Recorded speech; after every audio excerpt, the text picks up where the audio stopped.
I'm Nikki Edmunson, the owner and creator of Canty boots. Canty boots are the original redesigned short cowgirl boot, and we are located in Harrison, which is in the southwest corner of Montana. I have 4 kids that are very busy. They all play sports, they all have activities. So, all 4 of my kids are in 4-H. 2 of them show steers, 2 of them pigs. So that's an everyday thing for them. They have everyday chores. And then my husband, of course, has the cattle operation, so they help a lot with that. And then right here at home, on our home base, is Canty boots. So it is between boots and cows and kids and sports. We are always kind of a little bit of a chaos, but it's really good. It's like a good. I'm gonna miss it so much when it starts to calm down, because it's like you get up in the morning and until you go to bed, it's just pure, you're just go, go, go.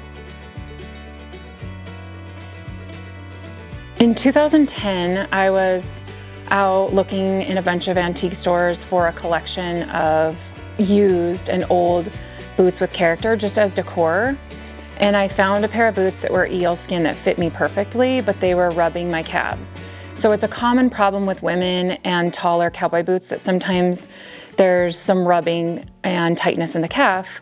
When I took them to a cobbler, he told me that they could not be stretched, that I should just snip the back. When I snipped the back, they eventually tore. And at that point, I had sort of a trashed cowboy boot. So I could either toss them or try to create something else. I folded them down, wrapped some belts around them, and when I wore them out, everybody was complimenting them.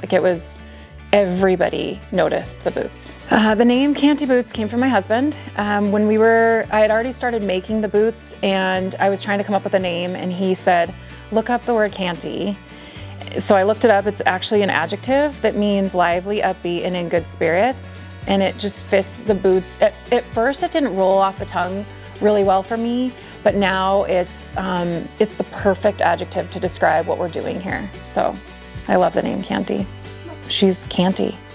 She's Canty. She's Canty. She's Canty. I love it. I am for sure. 100%. Yeah. This is what we call Gen 1. When I started, I was only folding the boots down. There was no sewing. It was just literally cutting the back, folding it down, wrapping belts around it.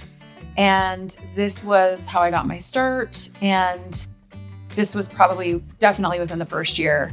And now we don't fold any down anymore. We cut the tops completely off, and then of course add material, sew them back on, and kind of finish them off with a nice closure in the back. And it's just a nicer profile in general.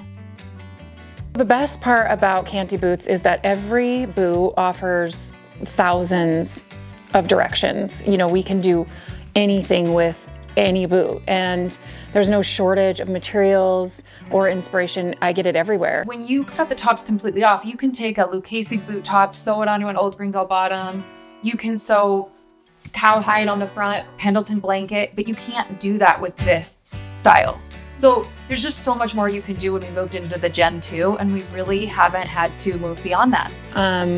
When I'm traveling, seeing new textiles, new styles and trends, we'll cut up jeans and add them to boots. It's just dyed cowhide in a camo pattern.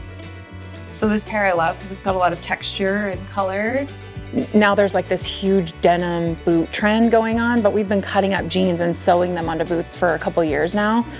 Cutting up Pendleton blankets and sewing them on sparkles. It's like I pay attention to the runways, I pay attention to what's going on, and then we just kind of cut things up, and it's that kind of inspiration is really everywhere.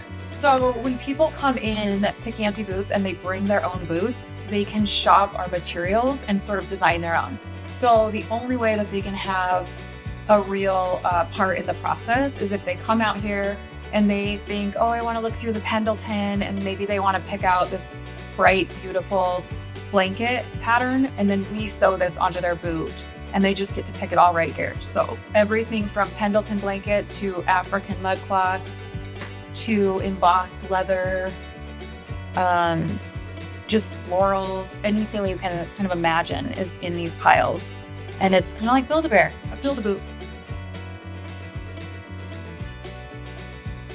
Visitors come from all over. A lot of people will fly into Big Sky. They see us because we're showcased up at the Montage. So they'll make a drive down here to come to the flagship and shop a huge collection. Same with Bozeman. People fly into Bozeman and they want to come out here. All over, for sure, all over the state of Montana, we get visitors, but really because we're 15 years in the business, we really do get clients from all over.